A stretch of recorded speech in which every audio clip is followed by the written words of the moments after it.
পাপৰ পৰা মুক্তি দি আমাক জীয়ালে যিছু দয়া কৰিলে পাপৰ পৰা মুক্তি দি আমাক জীয়ালে যিছু দয়া কৰিলে আমাক নৰকুণ্ডৰ পৰা উদ্ধাৰ কৰিলে ত্ৰাতা প্ৰভু যিছুৱে আমাক নৰকুণ্ডৰ পৰা উদ্ধাৰ কৰিলে ত্ৰাতা প্ৰভু যিছুৱে।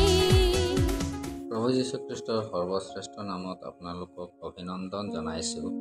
পবিত্ৰ বাইবেল যোহন 17 অধ্যায় 10 পদত আমি এইদৰে পঢ়োঁ, কিয়নো তেওঁবিলাক তোমাৰেই আৰু যি যি মোৰ সেই সকলোৱেই তোমাৰ, আৰু যি যি তোমাৰ সেই সকলোৱেই মোৰ, আৰু মই তেওঁবিলাকত মহিমান্বিত হৈছোঁ।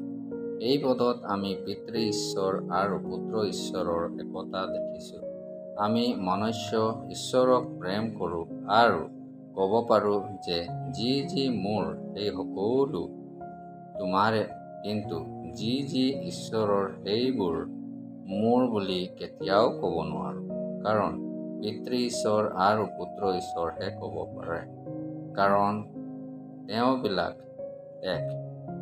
এই পদত প্ৰভু যীশু খ্ৰীষ্ট পিতৃ ঈশ্বৰক কৈছে যে যিবিলাক যীশু খ্ৰীষ্টক বিশ্বাস কৰিছে আৰু প্ৰভু যীশুক গ্ৰহণ কৰি উদ্ধাৰ পাইছে, তেওঁবিলাক প্ৰভু যীশুত বিশ্বাস ৰাখিছে আৰু পিতৃ ঈশ্বৰতো বিশ্বাস ৰাখিছে, যিজন যীশুখ্ৰীষ্টক এই ধৰণীত পঠাইছিল, কাৰণ তেওঁবিলাক এক। শিষ্যবিলাক বিশ্বাস কৰি ঈশ্বৰৰ মহিমা কৰিলে। আপুনিও ত্ৰিয়েক ঈশ্বৰত বিশ্বাস কৰি উদ্ধাৰ পাব পাৰিব। এই আমাৰ প্ৰাৰ্থনা।